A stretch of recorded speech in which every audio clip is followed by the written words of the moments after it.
We are on Taharot, Perek Aleph, Mishnah 6, Mishnah, in the first chapter of Masechet Taharot. We're continuing to talk, as we did in the last Mishnah, about mixtures of different sizes, different quantities of dough that have different status of tumah. And just to remind you, you need a kibetza in order to transfer tumah. Once you have a kibetza, then it can transfer tumah to the quantity of a kibetza can transfer tumah to the next, to another kind of food. So if I have kibetza ochel sheni, if I have a beitza size, an egg size quantity of food, of dough, that's a sheni the tuma, and a kibetza size, that's shlishi, that's truma, obviously. Shibalalan zebazan mixed them together, sheni, then they all have the status of the sheni, because remember the sheni mixed with the sheni can transfer the tuma to all of it to make it a sheni. Chilkan, but let's say you take that mixture, so now you have two kibetzas and you mix them and you pull them apart. Zeh shlishi v'zeh shlishi. Each one is shlishi because each one only has half of the sheni in it.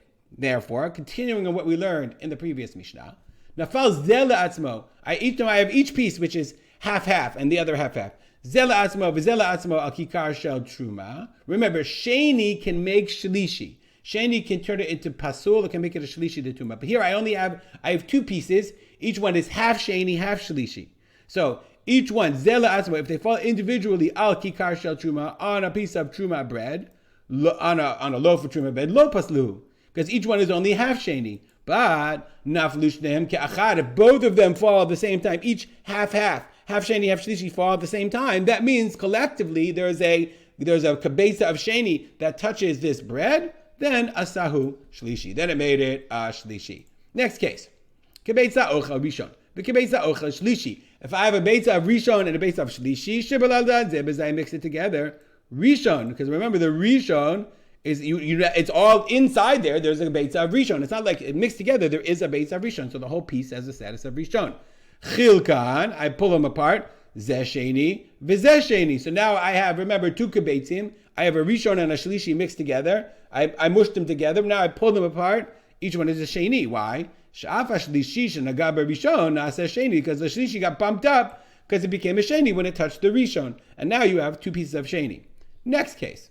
Kishtei beitzim ocha rishon. I have two kibeitzim of rishon. Kishtei beitzim ocha sheni. And two of sheni shebalalan zeh bazeh. And I need them together. Rishon. Then they all have the din of the rishon. Because in this big blob, in this 4 kibeitza blob, I have a kibeitza of rishon. Chilkan, I split them up. Zeh rishon v'zeh rishon. Then you assume it's Rishon because each one has, remember I had two beitzim of Rishon. So if I pull them apart, each one has a kibetza of Rishon.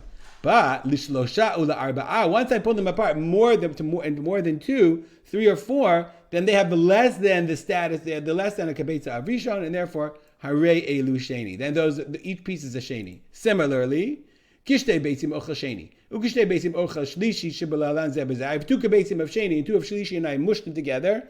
They have the din of a sheni. But Chilkan, and if I pull them apart, zeh sheni v'sheni, zeh sheni v'zeh sheni. Similarly, I pull them apart, each one still, since I started with shtei beitzim, so each piece has a kibetza and they're all v'sheni. But lishlosha ola arba'a, but if I pull it into 3 or 4 parts, harei elu shlishi, they have the status of a din of a shlishi. We'll stop here, dedicate our learning to memory of my father, Rav Simcha ben Yitzchak Kalman. Comments or questions? Send me a WhatsApp, send me an email, send me a telegram, send me a real telegram. Can you even do that anymore? Make it a great day.